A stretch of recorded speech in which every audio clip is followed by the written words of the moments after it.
Welcome back to Triple Threat Podcast. My name is William Ezel, and today we are starting the 2020 NFL predictions. So this is going to be our first division. We're going to go through each division, all eight of them, and I've gone through and calculated all 256 games of the season, gone and predict winner of each of those games, and I've used those results to give us a final standings. So we're starting off with the AFC West because they play tonight. Well, the Chiefs do play tonight at 8:15. The first game of the season is back. We have football again. And let's start with the last place team in this division. So I'm going to go with the Las Vegas Raiders. As you can see on my screen, I have the Vegas Raiders finishing their first season in not the greatest fashion at 13 losses, 3 wins. And it might be a little bit harsh for a team that had a playoff chance on the final week of the season, but you just look at this team and you look at the division that they're in, and the division strengthened a lot this season. Look at the Chargers who finished last year, and then they have Tyrod Taylor, who I think is going to be an upgrade on Phillip Rivers from what we saw last season. Phillip Rivers looked like he was deteriorated and couldn't hit anything. And then their defense has gotten healthier. They've gotten better. I mean, Derwin James is still out, but we'll get to them later. But let's talk about roster. So the roster moves were a little bit interesting because they went out and they signed Corey Littleton to some big money, around $10 million a year, a little over $10 million a year. 26 years old. It's a decent deal, but a little bit overpaid for a guy Littleton's talents, who was a special teamer for his first couple of years. Then you got Carl Nassib from the Buccaneers, who used to be on the Browns, who had a pretty good – I thought was a pretty good player on the Browns, and then got cut last year and got put on the Buccaneers. They signed a couple other guys. Jason Witten makes no sense to me. 38 years old. Jeff Heath, nothing more than depth. I don't think that was a very good signing at all. Waste of money. They signed Malik Collins, defensive interiors. I think that'll be a decent signing. Marcus Mariota, Nelson Aguilar. Nothing too inspiring. And then they finish it off with signing Nico Leary and Ross. A couple departures. They lost to Whitehead.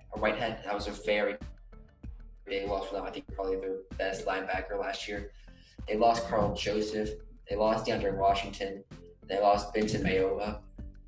So it's a little bit interesting because you look at this roster and theoretically on paper, it should be able to perform at a decent level.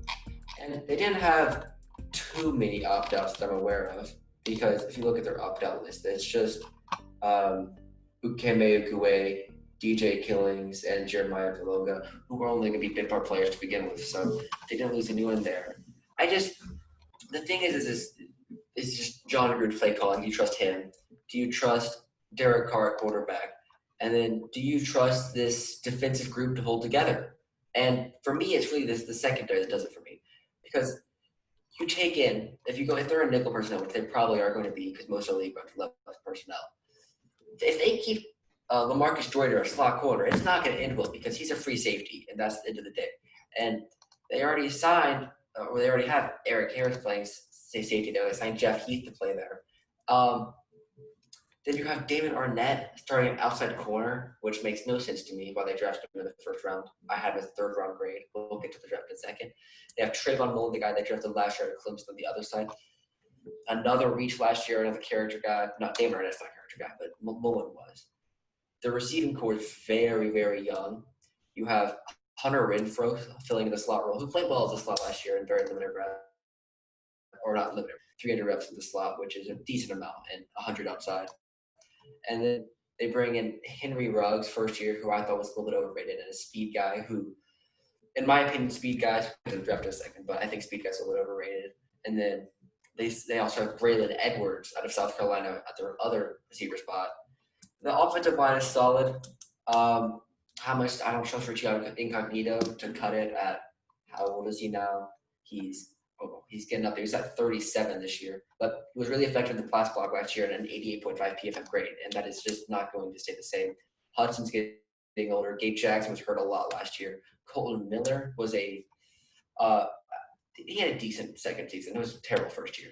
And then they signed Trent Brown to big money, who didn't perform as well once he left the Patriots and did not deserve the contract that he got, but still a solid lineman. Then you look at the defensive line, and that's my biggest question of this team. You got Cleveland Farrell, a guy who had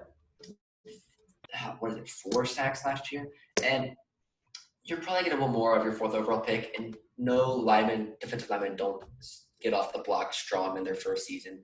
But it's not really about that. Their team just struggles for sack. He just struggled, and he was a reach in the draft, and I think that's what killed him around. Mac Trot with 10.5 sacks last year. There's no way. I think he got a little bit lucky with his pressures and being in the right place at the right time. And I think that he's definitely going to regress in the second season. I see no way that he still digit sacks. I think he's going to get maybe 6 this year. So I think he's going to regress back to where he should be.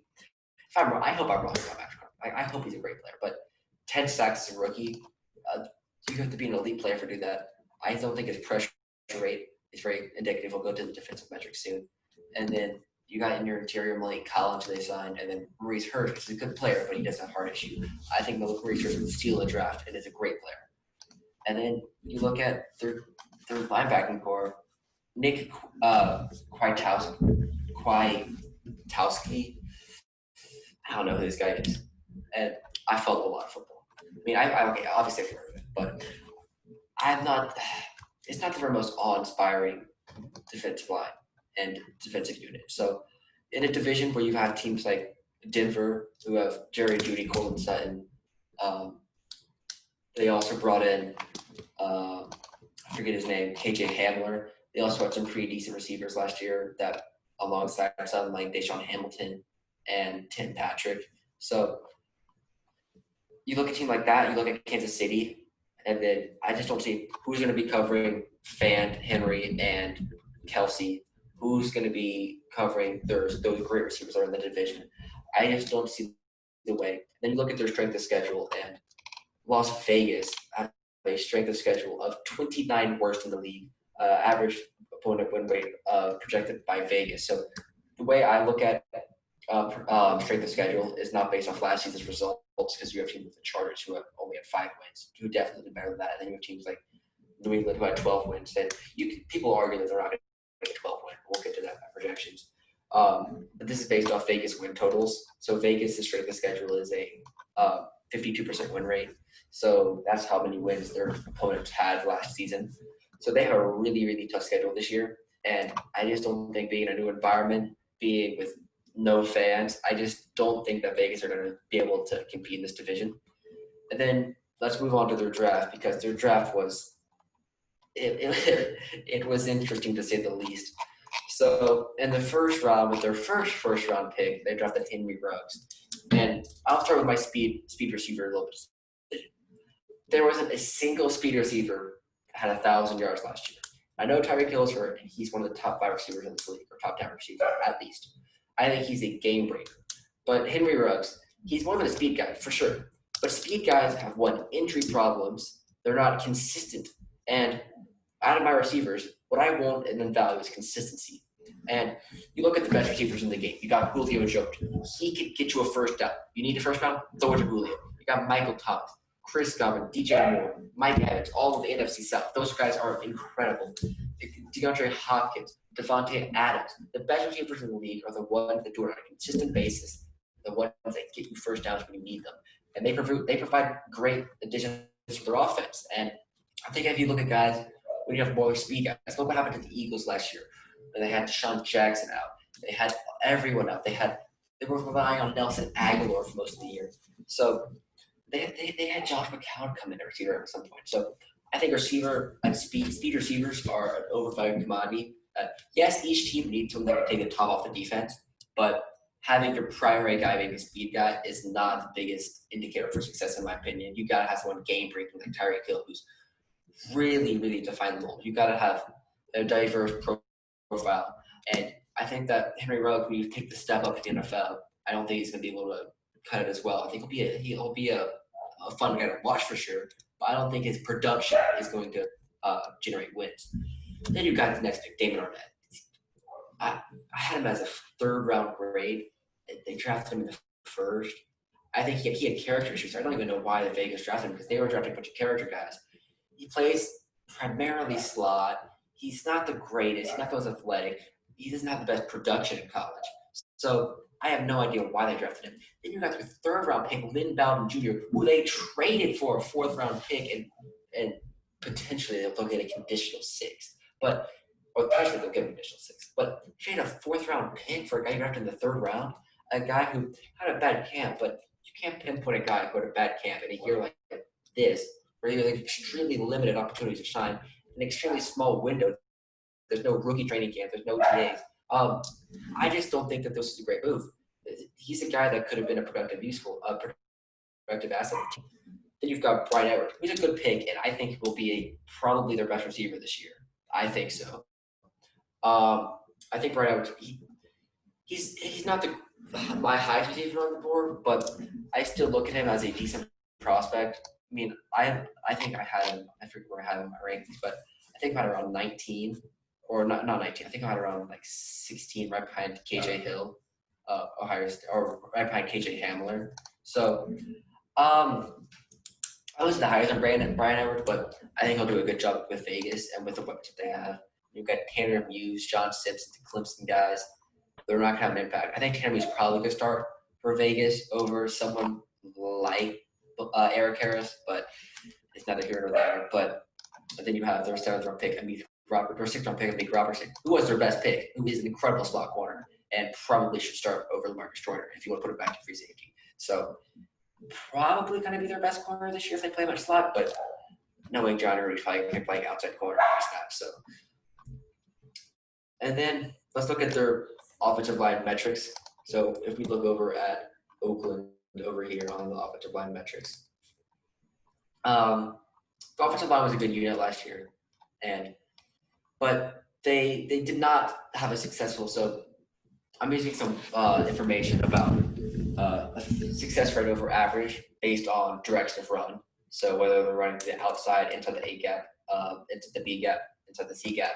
So in runs to the outside, left or right, they had at least -9 success rate below average. So this means that they were very inefficient with running to the outside. And for a guy like Josh Jacobs, that shouldn't be happening. So that just tells me there's an issue with their guards pulling to the outside and allowing for space. So I think that's going to be an issue for a guy like John Gruden. They were very successful running behind Colton Miller last year, which was a good, really good benefit. But if you look at their guard, they had a -10% success rate running behind the center, a -3% running behind the right tackle. And I think that shows a big problem with their team is that they're only going got one spot above 2% success rate, and that's behind ranked left tackle. So offensive line improving much this season. I think see them regressing actually quite a bit. And then you look at their defensive metrics for last season, and they are awful. They are woeful. They were 31st in pass defense last year. And sure, Jonathan Abrams got hurt. He's more of a he's not a cover safety. He's more of a box safety. And then they were 20th for run. And I just don't see a defense improving from 31st when they have no addition besides Trayvon Mullen and maybe a big rubber if they actually play the slot. So I just don't see this defense. If you look at a metric that I really like, which is defensive DVOA, which stands for defensive value over average, or defensive adjusted value over average, they ranked almost dead last on that metric at 15.8% defense DVOA. For example, a good number or outstanding number would be New England with -25. So they performed 25% better than expected. This team is only worsened by Miami, and Miami is going to improve. So there's not many secondaries worse than this in the league. Statistically, this is definitely the worst secondary in the league. So it might be harsher by only 3 wins, but I think that's a pretty fair margin. You look at their defensive snaps against. They held it off. They held onto the ball for a decent amount. They were able to shoot time of possession a little bit. So I think they were. I forget where they were they were 7th in time of possession last year, which is a good indicator. They like to pound the ball. Josh Jacobs, average time of possession of 31 minutes. That's a really good mark for them. But with 31 minutes and you're not having success, you're not having success at passing the ball, you're not having success. Your run game that you're successful with isn't opening up windows in the passing game. I think that speaks to a larger issue on the team. And then their turnover margin last season on defense, God, they really were not successful in finding or in creating turnovers. They had a combined 17 turnovers on defense, which was one of the worst margins in the league. So you just look at this team, and I just don't see much room for improvement. They only had 15 turnovers on offense. I see that going up. You take Derek Carr, he's going to try to throw more of his to Henry Ruggs and the guys like Brent Edwards and Darren Waller. I love Darren Waller, man, but it's going to be a rough season. Last in the division. This is where it gets interesting here. I have the Denver Broncos finishing at 9-7. And with a 7 seed opening the playoffs this year with the 14-team playoffs, this could be enough to get into the playoffs. But they miss out based on divisional record. I wanted this to be the team I put in. I really did. But I have concerns about a second-year quarterback meshing with 2 first-year receivers, or one, Jerry Jeudy in particular. And then I have issues with when Von Bell got hurt, because Von Miller is one of the best defensive players in the league. You lose that production. You replace him with Malik Reed. One, system improvement, because you can't play Nick Chubb and Malik Reed at outside linebacker.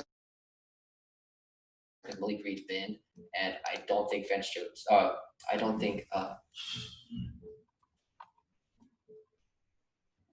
Vic Fangio is going to want to run a 4-3 defense. He's probably going to keep going to run a 3-4. Bring in Mark Barron.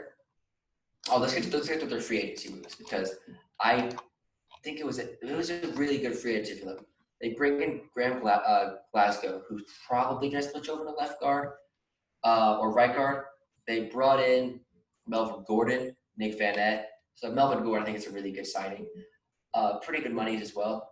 They lost Chris Harris, they lost Derek Wolfe, and they traded for Jarrell Casey.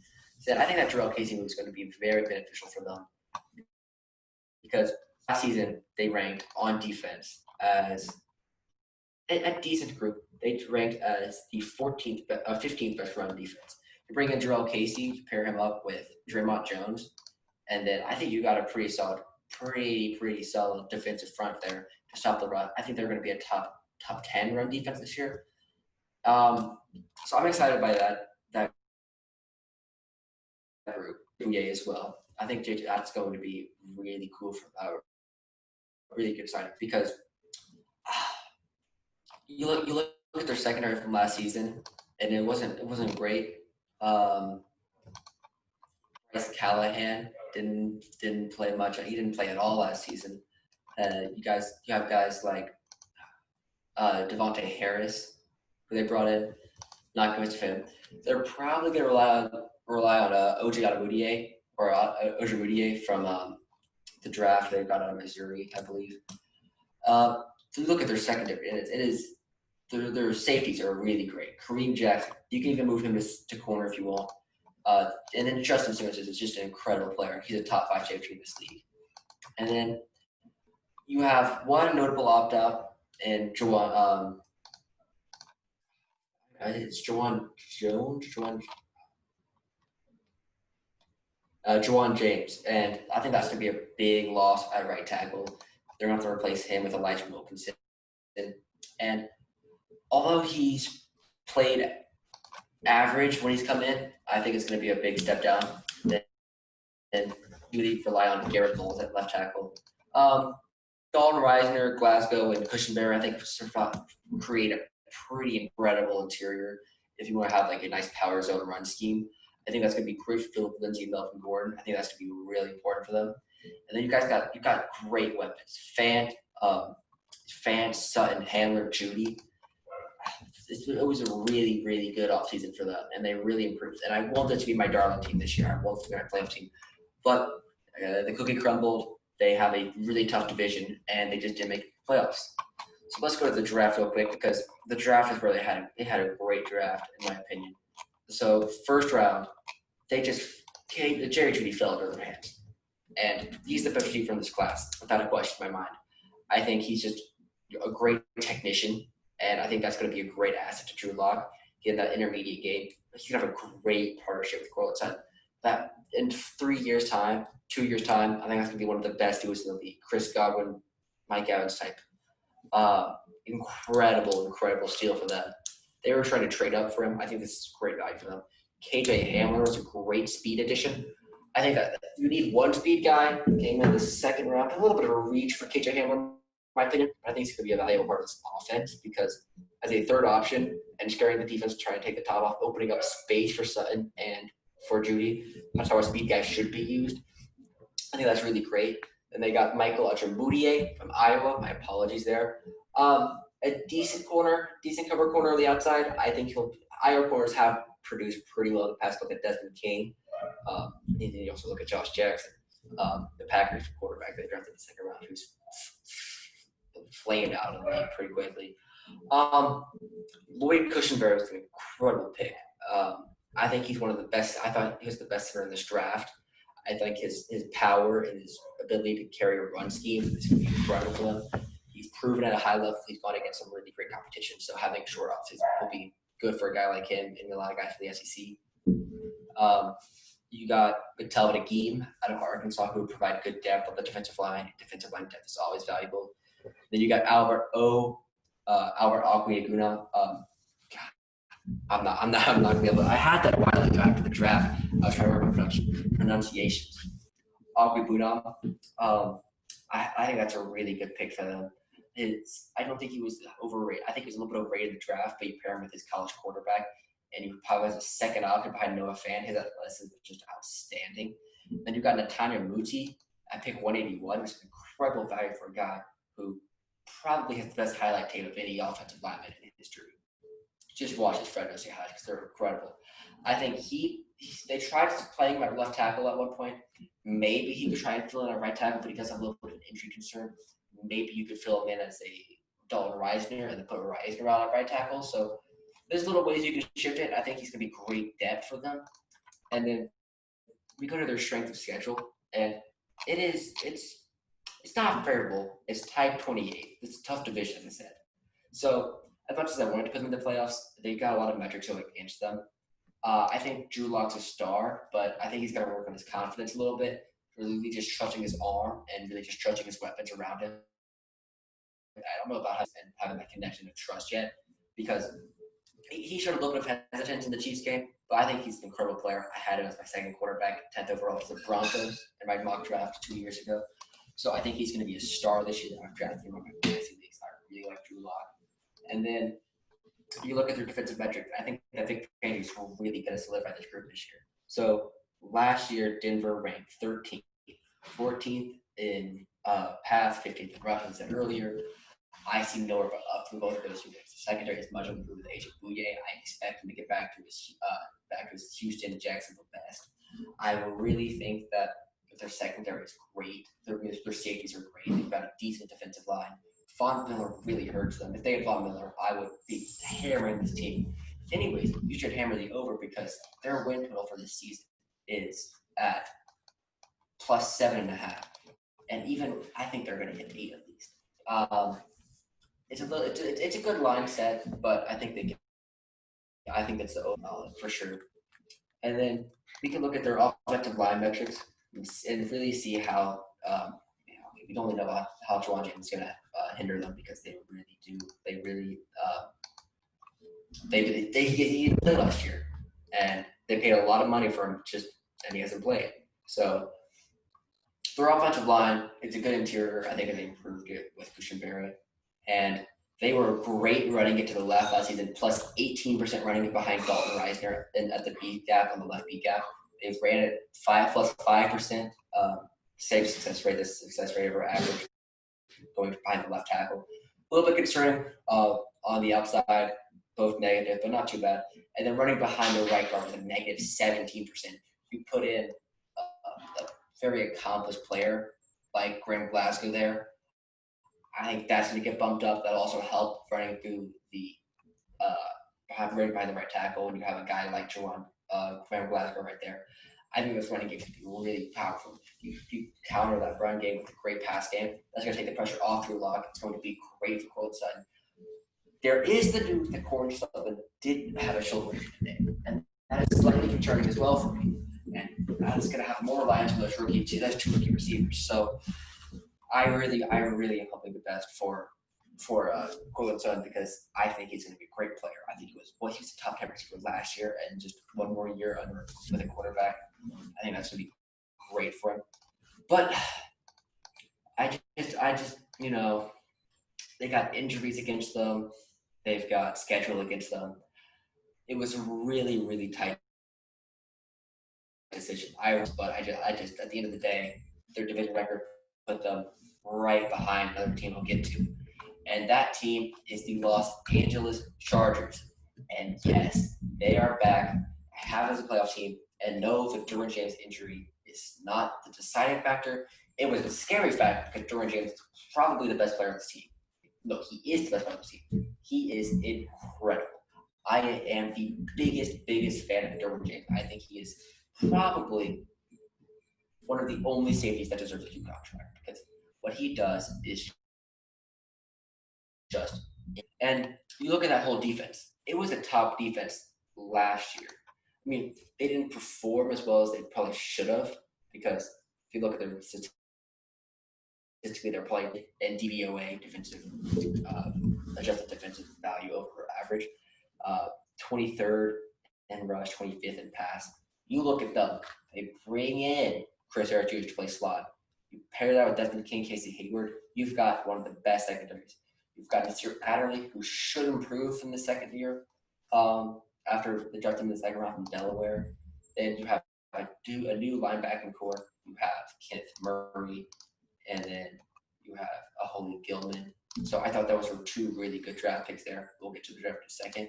You run base Parnell. They still got Denzel Perryman on the outside, another good defensive player. You bring in Linval Joseph, who is their biggest problem last year is they were terrible at the defensive line. They were super small.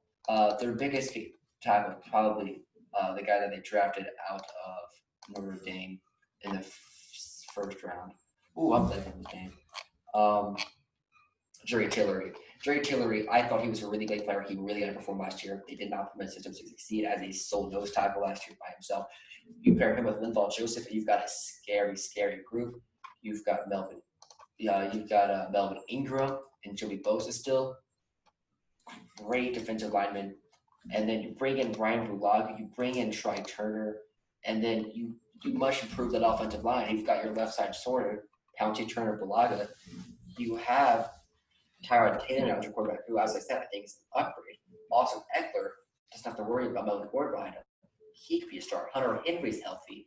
I think this team really has a lot lining up for them. And then you look at their schedule difficulty.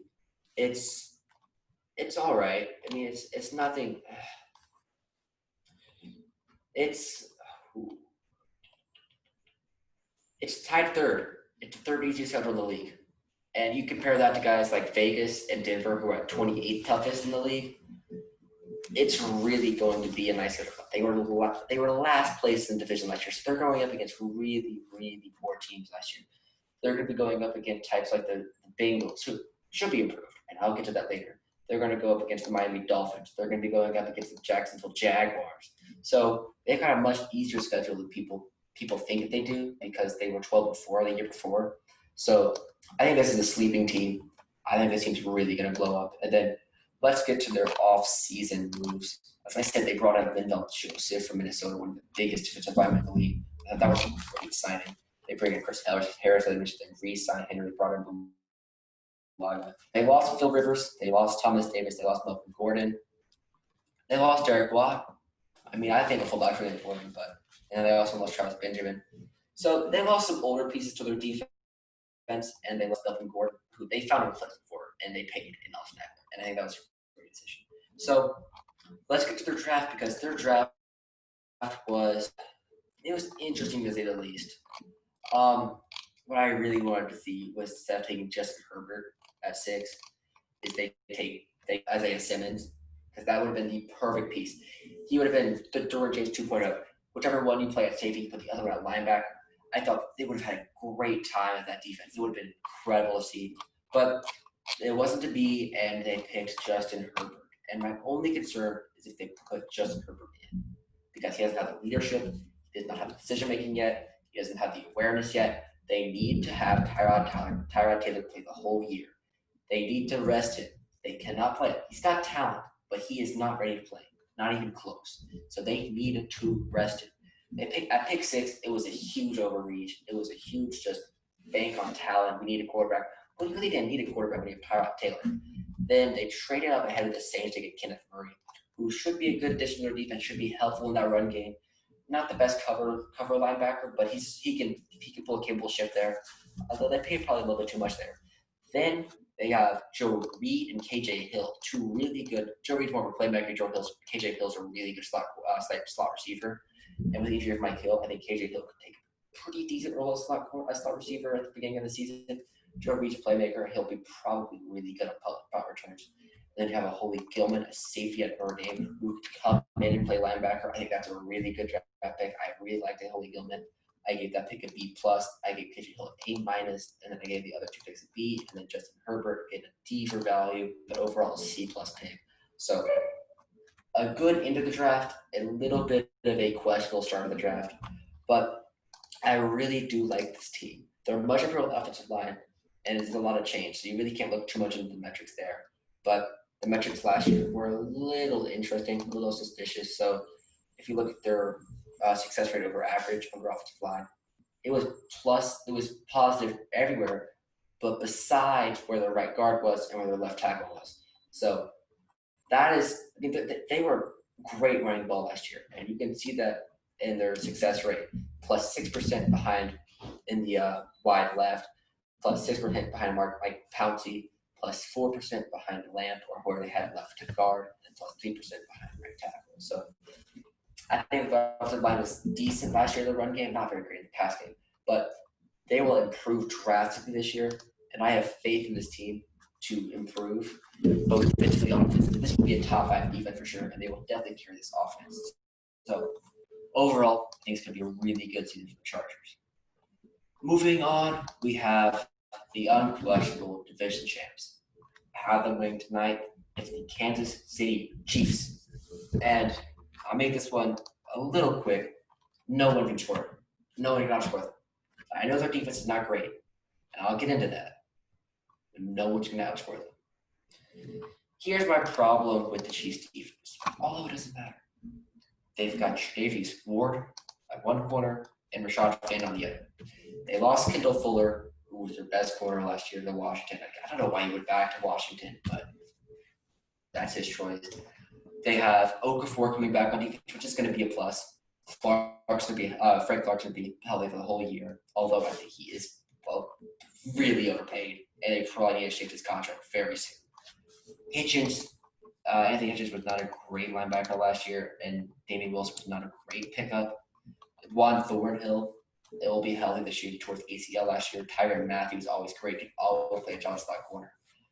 They lost Laurent Duvernay-Tardif to opting out, but they're with Kelechi Osemele. And I was really excited with the Jets signed him last year, but it just wasn't to be because the medical staff there. But this guy, don't remember, this guy was an all-pro back-to-back years at left guard.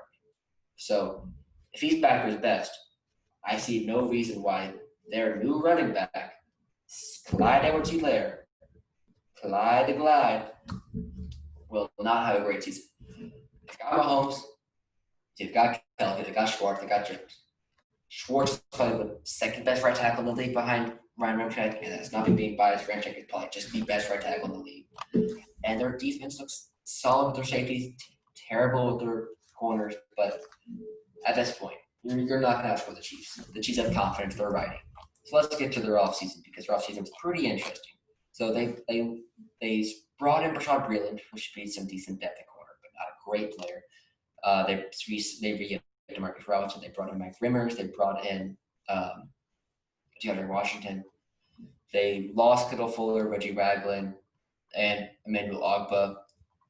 3 really productive players from last season. And I think that's probably gonna hurt them probably a little bit. But you look at them and it's decent. But back to corners. Warren Finn can play solid at cornerback, but neither have proven and neither are really the guy. And then Breland, I just don't think is very great. So let's get to the draft because they nailed the draft. They didn't have much, but Brett Veach did a great job. So with their first pick, Clyde Edwards-Helaire at 32. I'm an LSU fan. I love it. I think he's probably a mix of all the Saints running backs that they've ever had combined. You look at guys like Darren Sproles, Mark Ingram, Alvin Kamara, Pierre Thomas, then Deuce McAllister. We look at all those guys. Clyde Edwards-Helaire is all those guys in a small package. He's elusive. He's powerful. He's small. I think he's a great receiver. He's incredible in open space. I think he's a little slower than you'd like, but I think it's a great player, a great fit. I don't love the value pick 32, but if they're going to get a start of it, I don't care. Then you have Willie Gay Jr., who's probably going to be their best coverage linebacker in Mississippi State. He needs to be given the best coverage player they have in that linebacking core. Incredibly athletic, a couple off-field issues, but I don't worry about that because he's just a great player. The Yankees opting out of the season. That should be great for their salary because the season does not count against his contract, so they'll have 3 more years or 4 more years after this, depending on how long his contract was. L'Jarius Sneed wasn't a great pick. I would have rather seen him pick Amik Robertson, his teammate out of Louisiana Tech. Back to Niang, really athletic, great player. He'll be back next year. We can get into that more next year because that's when he's actually playing. But I think he's going to be able to learn a lot from Fisher and Schwartz. Then Michael Dana, Michigan transfer defensive end, transferred over, had a little bit of an underwhelming season from the standards he said at his previous college to Michigan. A decent player overall. Everyone they drafted besides Niang should have an impact this year. Well, Niang obviously can't, but it's a pretty good group for them. You look at their scheduling. Tied 8th easiest at a even 500 record. I think that's going to be a great thing for them. They've had a couple of tough games, New Orleans. It'll be interesting to see how it goes. Obviously, you can see the record, the ones over here. But I think that they're going to be a great group again. I've got on defense, their metrics last year were actually surprisingly good. They were 14th. They were 7th in pass defense and 26th in rush. You'll expect that pass defense to go right back down. So not an incredible season like they did last year, but 12-4 should be about where they should finish. So 2 teams from the AFC West are making it in my playoffs. If you want to check my playoffs video, I'll get that up by Sunday before the games on Sunday. And it'll be interesting. So Chiefs are a 1 seed. I've got the Chargers as a 6 seed. I got the Broncos at an 8 seed, just missing on the playoffs. And then I'm in Vegas all the way at my 15th seed in the AFC. So that will do it for our first of 8 division previews. And let's get it.